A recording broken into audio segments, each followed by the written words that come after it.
Okay, good afternoon, everyone. I hope you're well.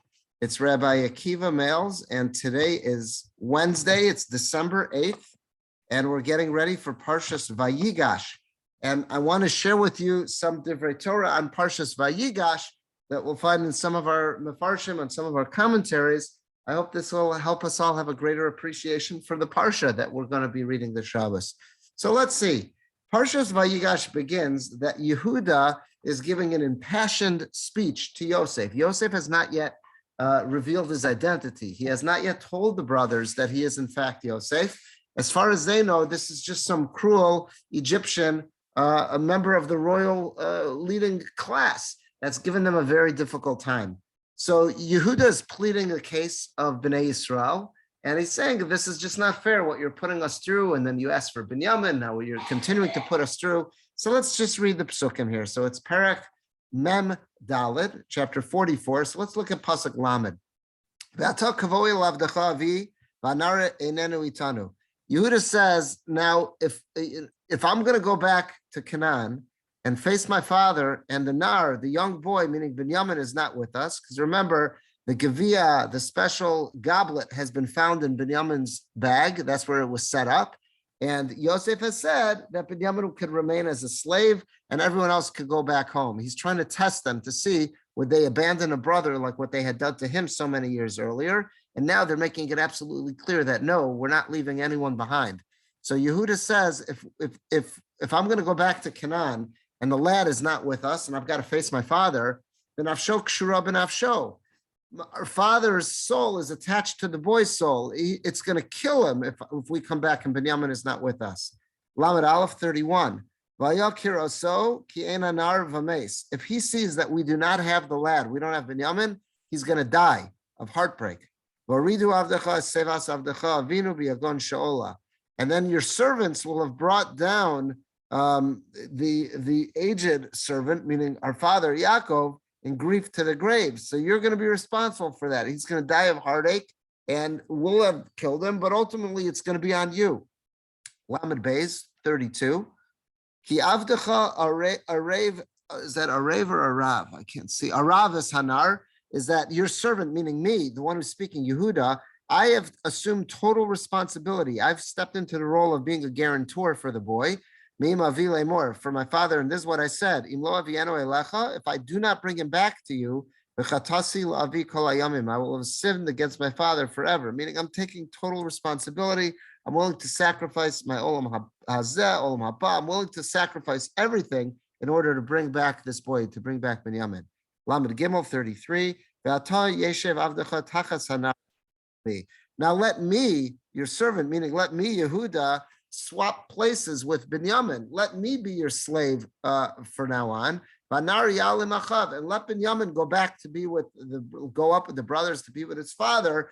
Let me take his place. How can I possibly go up to face my father and the boy is not with me?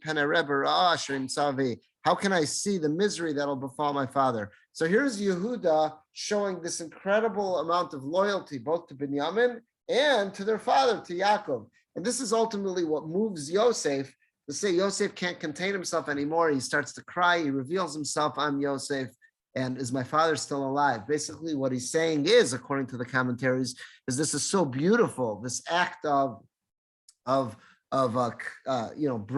that you're showing to Binyamin. Is my father still alive? Is that basically, did you think about this and all that you were going to put him through when you sold me? But I'm so glad to see that you've grown. You've moved beyond that. You're not willing to do that anymore. You're not willing to abandon one of your brothers.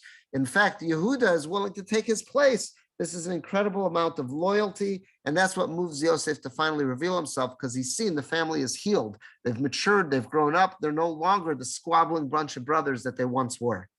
Now, what becomes obvious in this appeal that Yehuda is making is that he clearly has the most skin in the game. He has said that he has stepped in the role of being the total guarantor. Rashi here says, Ki avdecha arav es hanar.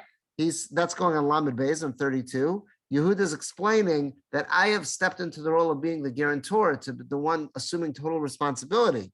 He says, V'im Tomar, if you should ask, he's quoting the Medrash, if you, Yosef, are wondering, Lama ani nichnas l'tzagar Yosef mishar achi, why am I walking into the fray? Why am I getting involved and mixing it up with you and being the ultimate advocate more than any of the other brothers? Hem kulam mibchutz. In a certain sense, they're all outsiders. Aval ani, but me, I've got the most skin in the game. Iskasharti bekesher chazak. I am tied in this incredibly strong bond. Lios minuda b'shnei olamos. That I would be an outcast in both worlds, both this world and the world to come. He has put it all on the table. Yehuda agreed to take total responsibility for Binyamin when he finally convinced Ziakov to allow the brothers to bring Binyamin down to Mitzrayim. So that's why Yehuda is saying, why is it that I am putting such an effort into securing Binyamin's freedom? Is because I have risked everything in order to bring him down here. Now, I want to go back 2 chapters. I want to go back to Prakim, to Perek Mem Beis, because there we saw that Yehuda wasn't the only one who had offered to take responsibility for Binyamin. There was another brother. Do you remember who was the other brother who had first offered to take responsibility, whose offer was turned down? It was Reuven. Look back at Perek Mem Beis. What you see on the bottom of page 1 is that Reuven had spoken up in Parshas Vayigash. And he said, Vayomer Reuven al aviv lemor. Reuven said to his father, to Yaakov, saying, Eshnei bonai tamis. I'll give you permission to kill my 2 sons. Im lo avienu elecha. If I don't bring Binyamin back, you can kill my 2 boys. Tano sal yadi. Give him over to me. Vani yashivenu elecha. And I'll bring Binyamin back. And if not, you can kill my 2 boys. Next pasuk lamed ches. And there we read page 2. Vayomer lo yered b'nimechem. Yaakov says, no way, you're not sending Binyamin down with you. Yachiv Meis, his brother, meaning his full brother, Yosef, he already died. Vehu levado nishar, and Binyamin is all I've got left from the Rachel branch of the family. Ukro ason baderach, if any accident should occur on the way, I should tell Chuba that you're going to take him down. And now my old life is going to come to a very sorrow end. I'm going to go down to the grave miserable. He's all I have left from the Rachel branch of the family. No deal. I'm not sending him down. Reuven had a very strange sounding request. Reuven says, how am I willing to guarantee Binyamin's return? If I don't bring him back, you can kill my 2 kids. Rashi here quotes the Medrash, and it says Yaakov was not impressed with this offer. It says, Lo yered b'ni mechem. Yaakov says, I will not send my son Binyamin down with you. Lo kibel devarav shel Reuven. He did not accept Reuven's offer. Amar, he said, Bechor shotu is that? What is he, crazy? This Bechor, this oldest one, the firstborn here, is he nuts? Who Amar lam is saying that if I don't bring back Binyamin, I could kill his 2 kids. V'chi banav heim v'lo banai. Are they only Reuven's kids and not my kids? Meaning they're my grandkids. What kind of guarantee is that? Saying that Reuven had said in last week's Parsha that, yeah, if I don't bring him back, you can kill my 2 kids. Is Reuven off his rocker? Rashi's here quoting the Medrash that's saying that Yaakov is saying basically, yeah, what kind of a ridiculous guarantee is that? And that's why he ultimately goes with Yehuda, as we see in this week's Parsha. The question is, can we defend Reuven at all? I think this bothers everyone when they learn the Parshas Vayigash last week and they see that Rashi, it comes across as that Reuven was just out to lunch. What was Reuven thinking? What kind of offer is that? That, yeah, I'll be the guarantee for Binyamin, and if I don't bring him back, you can kill my 2 kids. What was he saying? Is he really out of it? Is he really a shota, like what Rashi says Yaakov's reaction was? So I think every year that hits us when we study this, and I want to share with you something that I found. This was actually, I saw it quoted in a website, and then I'll show you the original source. The original website, I think this comes out of Yeshivat Har Etzion in the Gush in Israel, but I just want to make certain before I say that for certain. I'm pretty sure it does. This website called HaTanach. What did Reuven really mean? So let's look here. We read in Parshas Vayigash, this is what we just read, Reuven's startling proposal to Yaakov, as he and his brothers attempted to persuade their father to allow Binyamin, the youngest brother, to join them in Egypt, as the vizier Yosef had demanded.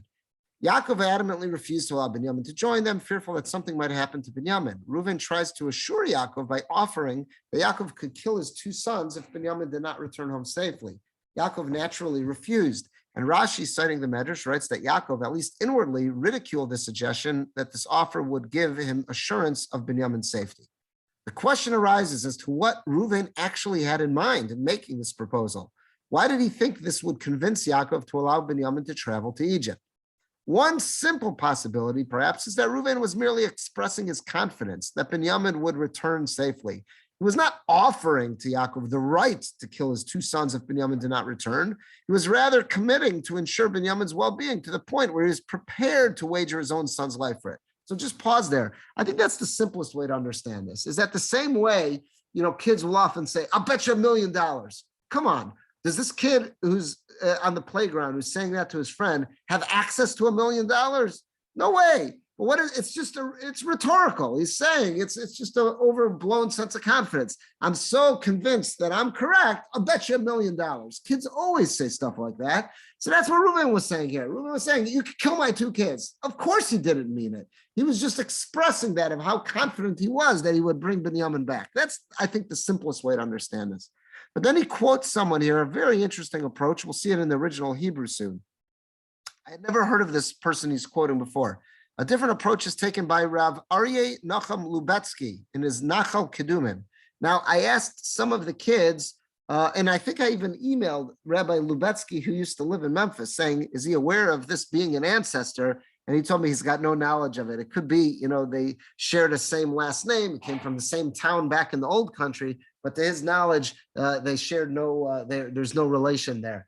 I showed this to some of the boys that I teach in the high school in my Chumash class, and some of them, I think, were friends with the Lubetzky kids. I think right away they emailed their kids in Israel, their friends in Israel, saying, hey, look at this. I wonder if this is an ancestor. No one was able to connect the dots, though. But not be that as it may, this Rabbi Aryeh Nachum Lubetzky, I believe, lived in the late 1800s, early 1900s, and he wrote a sefer called Nachal Kedumim, and he has a very interesting approach to understand Reuven. He writes that Reuven was not offering to kill his sons, but rather was explaining to Yaakov that the alternative to sending Binyamin to Egypt was the death of Yaakov's grandchildren. Meaning, after all, as the Torah describes several verses earlier, the famine in Canaan was dire, and the family had already consumed the rations that the brothers had brought with them from their initial trip to Egypt. They were all starving, and it would not be too long until some family members began dying from hunger. This, Rav Lubetzky writes, was the point Reuven was trying to make to Yaakov. He was basically saying, if you don't send Binyamin, just recognize what you're doing. You're killing your grandkids. Out of respect for his father, though, he didn't want to come right out and say that he was killing his grandchildren. And so he instead conveyed this message in an awkward, roundabout way. In other words, no way Reuven was saying, yeah, I'll bring back Binyamin, and if not, you could kill my kids. That's just too ridiculous. What he was saying in a roundabout way to Yaakov, he had respect for Yaakov, so he didn't want to say, hey, listen, you're making a huge error in judgment here, because by not sending down Binyamin, you're de facto going to cause your grandkids to die. He didn't want to come straight out and say that. So in a roundabout way, he made this offer to hopefully send the message to Yaakov. Just, do you realize the consequences of your decision not to send Binyamin? You're so caught up about not having him die, but your family's going to start dropping like flies from hunger. You're going to lose your grandkids first, and then the rest of us are a bit stronger. We'll last, but you'll lose everyone. That's what he was really saying, but he didn't want to come straight out and say it in a chutzpah manner like that. So he was saying it in a roundabout way. Very interesting. Last paragraph, top of the next page, I believe that's page 3. If indeed this was Reuven's intent, that his comments to Yaakov, this comments to Yaakov perhaps serve as a warning against the tendency many of us have to obsess over one particular concern at the expense of everything else. He's basically saying you're losing the forest for the trees. You're so focused on saving Binyamin, the rest of the family is going to die of hunger, but he didn't want to say it straight out, so he did it in a roundabout way. Reuven charged Yaakov was narrowly concerned with Binyamin's well-being and thus lost sight of the broader picture of the needs of the family at large. His preoccupation with Binyamin's safety, at least from Reuven's perspective, was literally putting the family's lives at risk. Often we stubbornly adhere to a particular matter, affording it such high priority that other equally important concerns are neglected. We need to ensure that our concern for one son does not risk the entire family, that our passionate commitment to one issue does not lead us to neglect everything else. This happens all the time. People get caught up with one issue and they say, I'm going to go down with that ship. They don't realize all the other damage that's being done in the process. That's his theory. Let's see it inside. I actually found that Nachal Kedumim online. And here, let's read it inside. You could kill my boys if I don't bring back Binyamin. Chuvas Ruvenu Pella. This is an astonishing offer Ruven makes. All the commentaries wonder about this. But Rashi's out. What does Rashi say that we read up above? What is Yaakov's response? Is he a lunatic? Is he out of his mind? Are they his kids and not mine? Okay, but we need to explain what was Ruven thinking.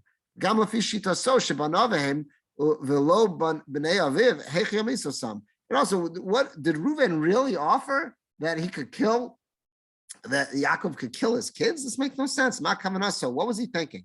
So it makes sense to say as follows. He's got the following suggestion. Ruven was not saying lunacy. He was speaking in a very cunning, roundabout way.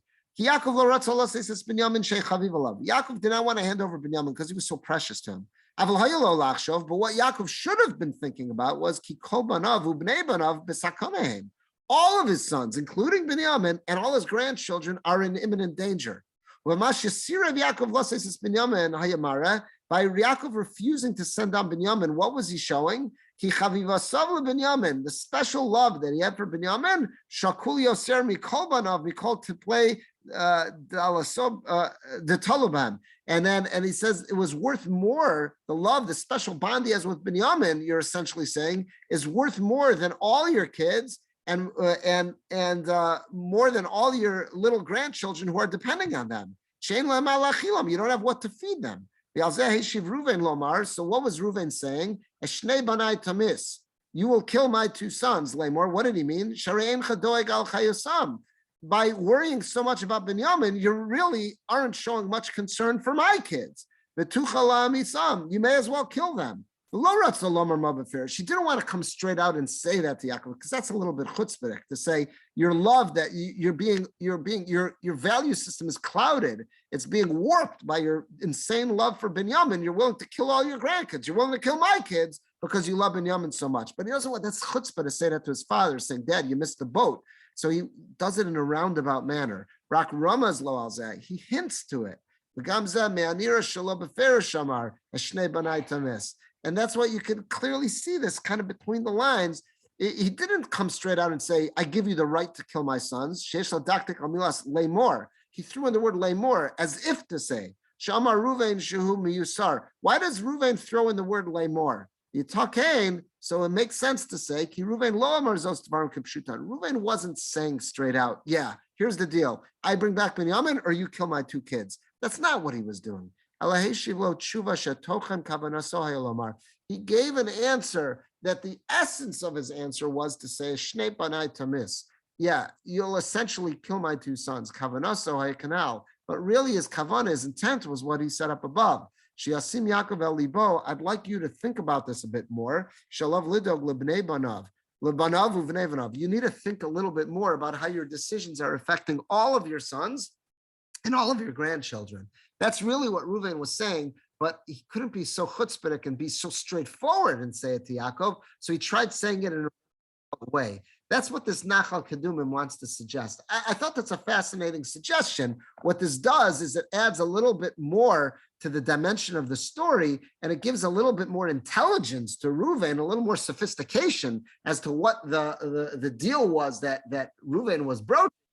Reuven looked like a fool. I thought that's a very interesting approach. But be that as it may, even though that's on last week's Parsha, what's the title of this week's Parsha? Because Yehuda is the one pleading the case for Binyamin, and Yehuda says that Rashi tells us in this week's Parsha, the reason why I'm stepping up to the plate and I'm saying the most is because I've got the most skin in the game, because Dad agreed, Yaakov agreed to let me be the guarantor. He agreed to let me be the guarantor and not Reuven. Why did he dismiss Reuven? He thought Reuven was a shota. But now we turn to this Rabbi Lubetsky to perhaps tell us Reuven wasn't so much of a shota. He was just speaking in a hinted way.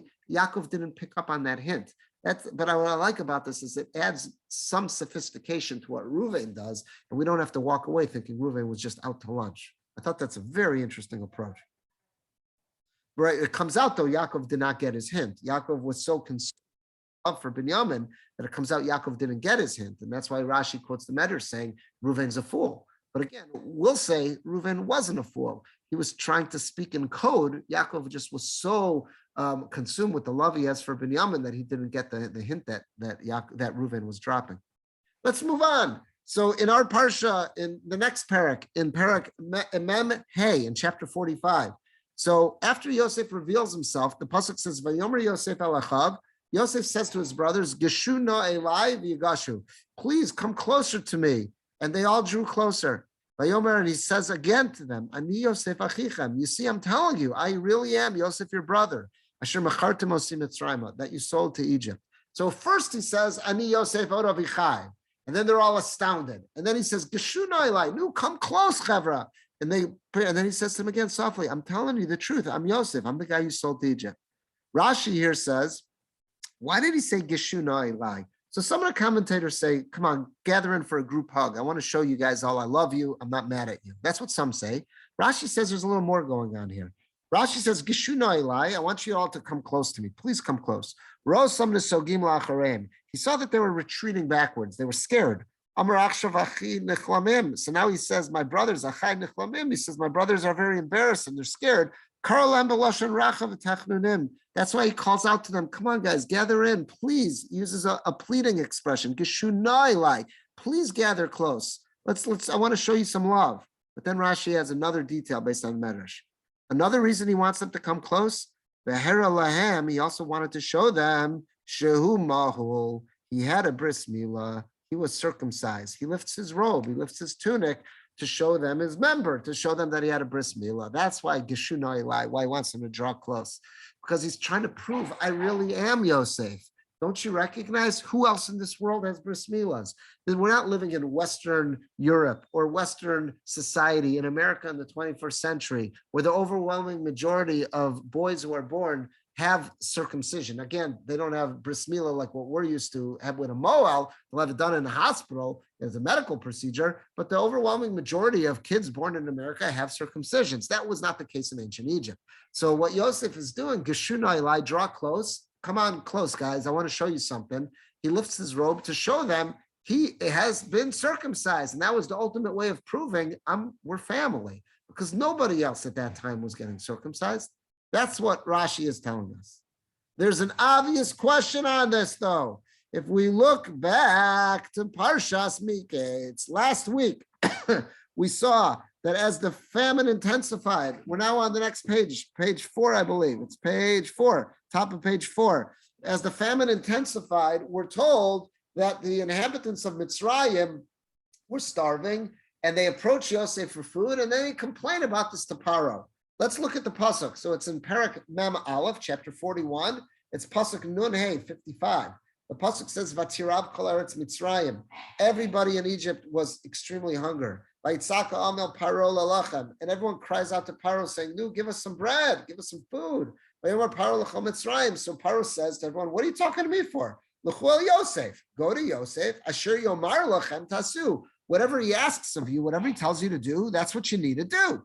So let's see what Rashi says here, quoting the Medrash.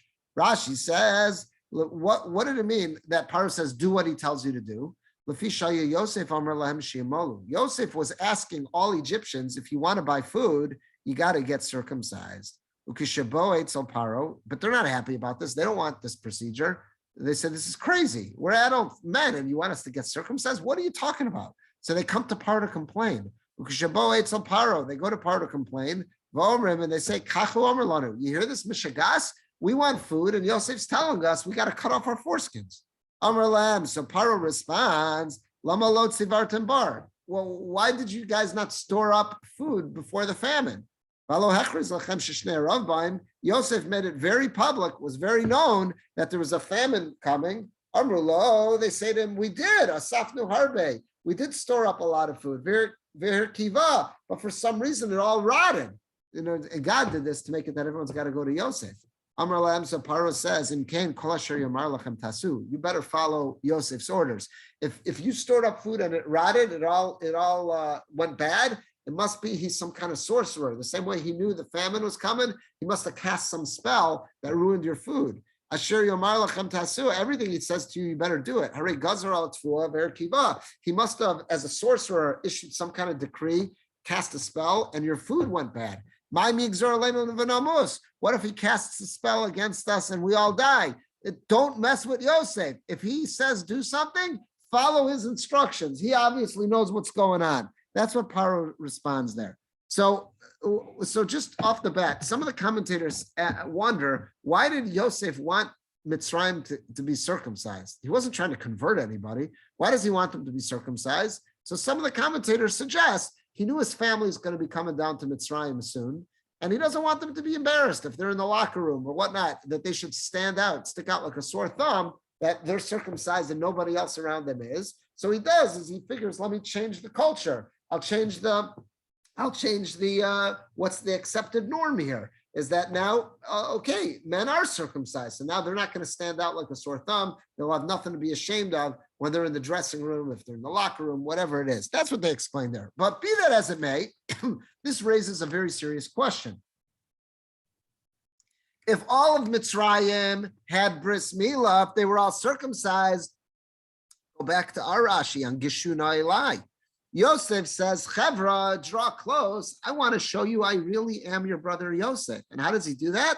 He lifts his robe and he shows them his member. And he shows them that he's circumcised. He has no foreskin. Oh, that's the proof. I must be from your family because no one else around here has bris milah. Nobody else has circumcisions.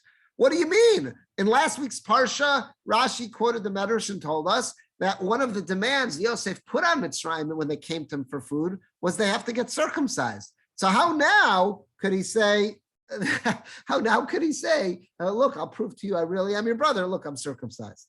This is a question that has to be answered, and many of our commentators deal with it. I want to show you two answers the Chizkuni gives. So that's in the middle of the page on 4. Chizkuni here says, he's going on our pasuk of Geshuna Elai, draw near in Parshas Vayigash, where Rashi says, I want to show you I'm circumcised. Even though we know that the Egyptians also had circumcisions, K'moshe Pirish Rashi, like Rashi said in last week's Parsha in Miketz, Gabe Asher Yomar Lachem Tasu, that everything that Yosef asks of you, that's what you better do. So the question, he's bothered by our question. What kind of proof is it to show the brothers that he's circumcised? All of Egypt is circumcised. Why are the brothers saying, oh, okay, wow, it really is Yosef?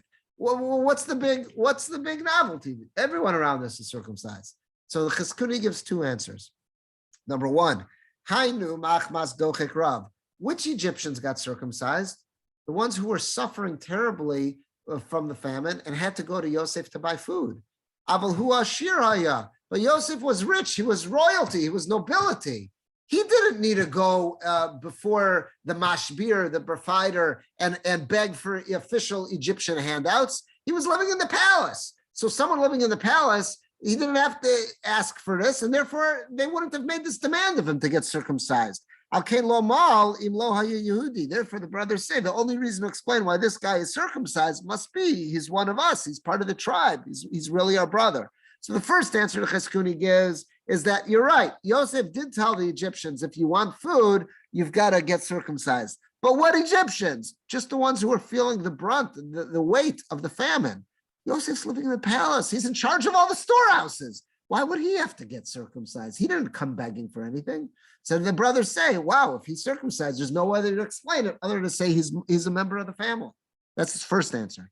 Second answer, Davar Acher. What's the second answer? Hashvatim lo hayu yodim b'mitzrim shem nimolim. The brothers have no clue. They weren't around at the beginning of Parshas Miketz when the famine kicks in, and now Yosef tells all the Egyptians, hey, Egyptians, if you want food, you got to get circumcised. The brothers are living back in Canaan at that point. They're not down there. They don't know anything about this. It's not like they're hanging out in the gym and at the fitness center on their trip to Mitzrayim, and they see everyone around them naked, and they realize that everyone's circumcised. They have no clue. That's what he's saying. Davar acher, hashvatim lo yadim b'mitzrayim shem nimolim. The brothers had no way to know that the Egyptians around them were circumcised. And therefore, as far as they know, there's nobody in this region who gets circumcised outside of the house of Yaakov. So if this king, this assistant king, is showing us his privates and he's showing us that he's circumcised, wow, that must be Yosef. As far as they know, nobody else has bris milah. Nobody else has been circumcised. So there's two very different answers to this question, but it's a very logical question. And anyone who's studying the Rashis on the Parsha has to reconcile this, because this Rashi tells us in Vayigash that the reason, the method, one of the ways that Yosef is proving he really is Yosef is showing that he's circumcised. But in last week's parsha it said all Egyptians got circumcised. You have to reconcile that. And here we saw two ways. Okay, let's move on. The next parak, it's parak Mem Vav, chapter 46. So the pasuk now tells us that the brothers have gone back and they've told Yaakov that Yosef is still alive. That Yaakov now packs up the whole family and all their possessions, and they're on their way down to Egypt. So let's see, Aleph, 1. Vayisa Yisrael v'chol asher lo. So Yaakov and everyone in his entourage, his whole family, they all travel vayavo Beersheva. They're on their way down from Hebron, so they get to Beersheva. Vayizbach zvachim le'elokei aviv Yitzchak. And he sets up a mizbeach, and before going any further, he says, look, Beersheba, this is a place that was very special in my family. This is a place where his father Yitzchak had set up for a long time and was operating. So before I go any further, I'm going to bring some korbanos to Hashem at this spot too, and I'll daven. Beis, Vayomer Elokim Yisrael. So now Yaakov is privileged to receive a prophecy at this point. So God says to Yisrael, to Yaakov, B'maros halayla, in a dream at night, a vision he had at night, and he says, Vayomer Yaakov, Yaakov. He calls out to him, Yaakov, calls his name twice. Vayomer Hineni. And Yaakov responds, I'm here. Here I am. Tell me what you need. Gimel, Vayomer, and Hashem says, Anochi Akel Elokei Avicha. I am the God of your fathers. Al Tira, have no fear, Merda Mitzrayim. Have no fear about going down to Egypt. Ki Lagoy Gadol Asimcha Sham. The contrary, it's going to work out in Egypt. I'm going to make you into a great nation. You're going to really become cohesive and you're going to multiply there. That's what the pasuk says. There's a fascinating sefarno on this pasuk. We'll go to page 5. And this sefarno, on the one hand, you're going to see it's a little uncomfortable, but I think we'll all recognize there's some truth to it, as much as we're not happy with this truth. Let's see what this sefarno says. Anochi Akel Elokei Avicha. I am the Lord, the God of your fathers. Anihu, I am the one, Shamarti Lavicha, I'm the one who told your father Yitzchak, Al Tered Mitzrayma. I'm the same God. Notice, don't get nervous. God's sensing Yaakov's nervous, because Yaakov knows there's a family Masorah, that there was a famine back in the days of Yitzchak, and Yitzchak was thinking, should I go to Egypt or not? And God specifically came to Yitzchak and said, Al Tered Mitzrayma. You, Yitzchak, don't leave the land of Israel. You stay here. Don't go down to Egypt. So Yaakov grew up hearing this from his father. So he's a little bit nervous about leaving Israel now. He grew up in a home that his father never left Israel. So he knows he's got to go down to Egypt, but he's like, am I breaking God's will? So Hashem says, I am the same God who told your father, Al Tered Mitzrayma, Anihu, that same God that's Shomar Alecha is saying to you, Al Tira Merda Mitzrayim. Don't Merda Mitzrayim. Don't be nervous about going. For you, it's okay. So in other words, God's saying this wasn't a carte blanche rule for Bnei Yisrael that after Abraham, no one's allowed to go down to Mitzrayim. That's not true. Yitzchak, there was a special reason why Yitzchak could not leave the land of Israel. He couldn't go. But I'm telling you, don't worry. You're not breaking God's will by going down. So he needed to reassure Yaakov with this. And that makes a lot of sense. Once he points that out to us, that makes a lot of sense. But what's the next part of the pasuk, where he says, Ki lagoy gadol asimcha sham, I will turn you into a great nation there. So let's see what this sefarno continues. And the next part of the pasuk, when Hashem says, Ki lagoy gadol asimcha sham, there I will turn you into a great nation. How does the sefarno explain that? Ki omnam, God's saying to him, not only should you have no fear about going down to Mitzrayim, in a sense, you'll do better there. Why? Ki omnam im hayu banecha yoshvim po. If your family would have stayed here in Israel, in Canaan rather, hayu mischat nim imahem, you would have ended up intermarrying with the Canaanim. You're not that different. You've got some differences, but you're not repulsed. You're not like water and oil. You could end up getting intermarried. And you know what? If you would stay here at this critical juncture in your family's history where you're developing as a people, I don't want you intermarrying with them. And if you stayed in Canaan, it could happen, because while you're dissimilar, you're not incredibly dissimilar. But in Egypt, that will not happen. That's a better environment for this stage in Jewish history, where I need you to remain intact. I need you to remain distinct and form yourself into that strong core of a nation that's going to build Klal Yisrael. I need you to stay intact. You'll have an easier time doing that in Egypt. Why? Ki lo yuchlun hamitzrim lachol es evrim lachem, is because the Egyptians are repulsed by you. And since the Egyptians are repulsed by you, in a sense, you'll be forced to keep to yourselves. Therefore, you'll end up being a distinct people. Ultimately, the plan for Klal Yisrael is to remain distinct. And what Hashem is telling Yaakov, he's giving him some reassurance, is that it's okay to go to Mitzrayim. First of all, even though I'm the same God who told Yitzchak he can't go, that was special for Yitzchak. For you, it's okay. And not only is it okay, I'm giving you some reassurance that there, Ki Lagoy Gadol Asimcha Sham, there and only there are your best odds of developing into a people. Why? Because the locals there don't like you. Here in Canaan, it's not that different. It's not that bad. And sooner or later, your kids are going to start intermarrying with them.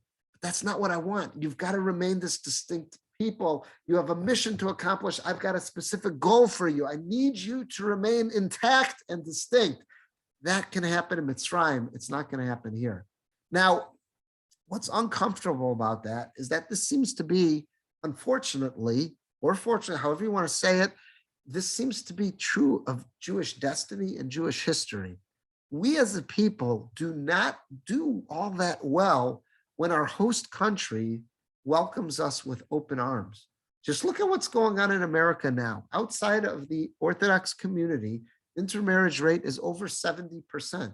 That means 7 out of 10 Jews outside of the Orthodox community are in the process of assimilating and intermarrying, being swallowed up by the culture that exists around us. That's staggering, absolutely staggering. This is almost unheard of in Jewish history. The only place where something like this happened is in nations, in countries that welcomed us with open arms, where hostility exists, and we hate hostility. We hate Jew hatred. We hate anti-Semitism. Nobody wants to suffer, but there's no denying the fact that where hostility exists, we do a better job of maintaining our distinct peoplehood. Now, what we choose to do with that is up to us, but there's no denying the fact that you didn't have numbers like this of assimilation and intermarriage back in, back in the old country, in nations that were not so welcoming to us. By the time World War II came around, intermarriage was taking off in Germany. Germany had welcomed us with open arms up to a certain point. But back in Poland, this wasn't happening. The only way you could assimilate into Polish culture was by converting, opting out to leave the Jewish community. And who wanted to? There was such hatred. The only places where intermarriage happens is where we've been welcomed with open arms. And this is a sad, sad part of Jewish history, is that there's 2 ways that we can be beaten down. We can be beaten down by flat out hostility, or we can beat them down by, so to say, being killed with kindness. When we're welcomed with open arms, we just don't seem to do that well. I want to share with you, and we'll close with this, something astonishing. This was a book that came out in 1997. I remember it was a really provocative book when it came out. It would be really interesting to hear a follow-up on it.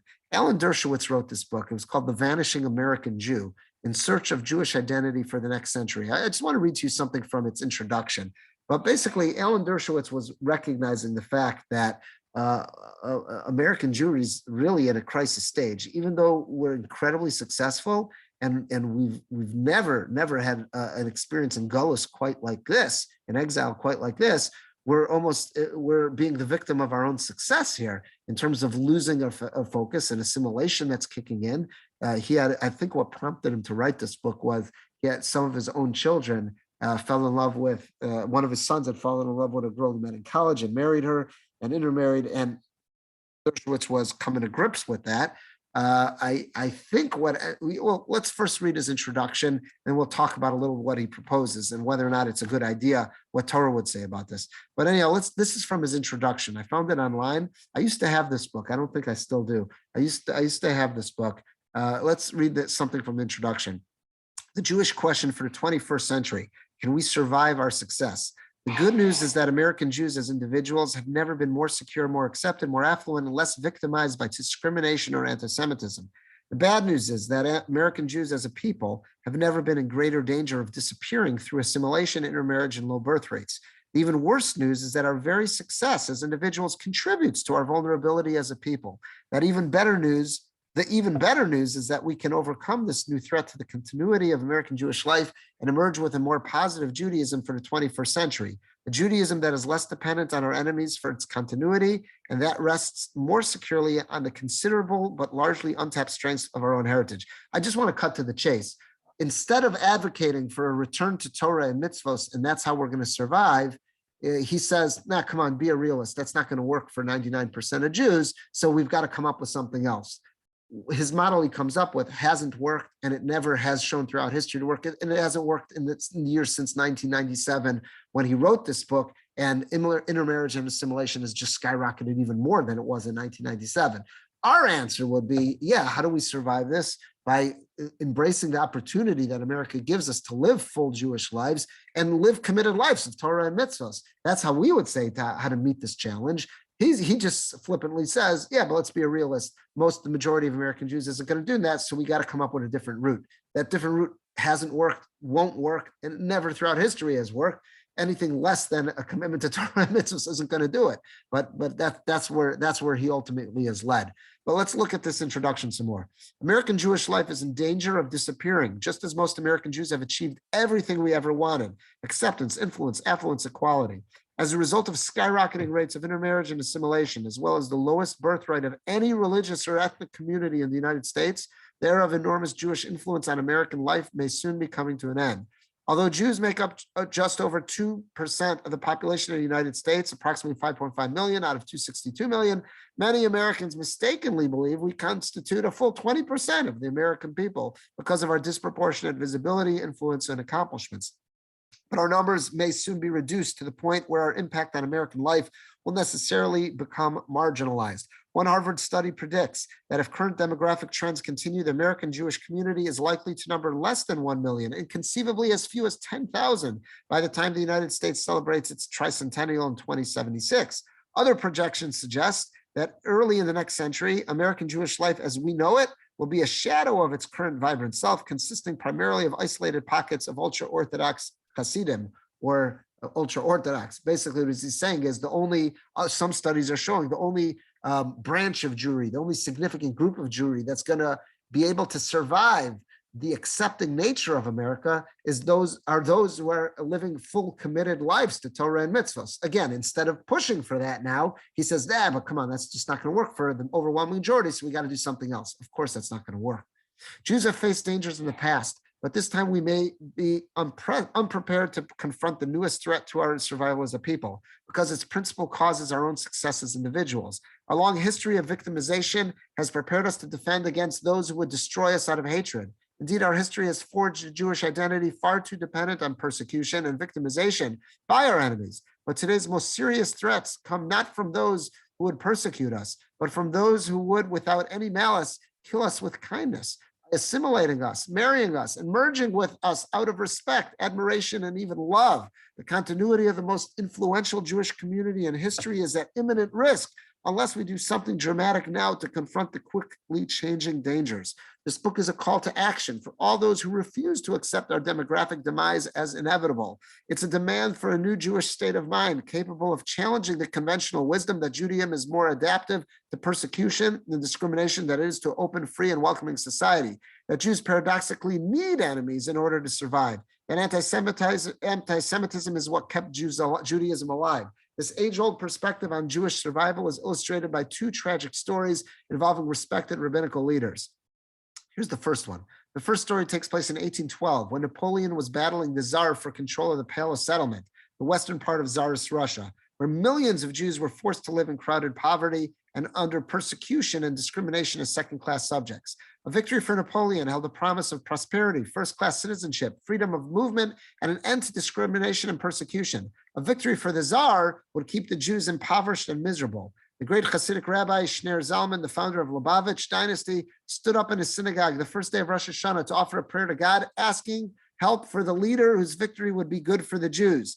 Everyone expected him to pray for Napoleon, but he prayed for the Tsar to defeat Napoleon. In explaining his counterintuitive choice, he said, should Bonaparte win, the wealth of the Jews will be increased and their civic position will be raised. At the same time, their hearts will be estranged from our Heavenly Father. Should, however, our Tsar Alexander win, the Jewish hearts will draw nearer to our Heavenly Father, though the poverty of Israel may become greater in his position and his position lower. So what he was saying is that even though on the surface, success looks what's best for the Jews, ultimately, that's going to, knowing us, how, so to say, how feeble we are and how tempted we are to assimilate, that's going to actually be worse for the Jews. We might be better living in hostility because of the fact that'll at least allow us to remain distinct as a people and keep our national mission intact, kind of like what the Sepharno is saying right here. The remarkable story is all too typical of how so many Jewish leaders throughout our history have reasoned about Jewish survival. Without tsaros, troubles, we will cease to be Jewish. We need to be persecuted, impoverished, discriminated against, hated, and victimized in order for us to retain our Jewishness. The chosen people must be denied choices if Judaism is to survive.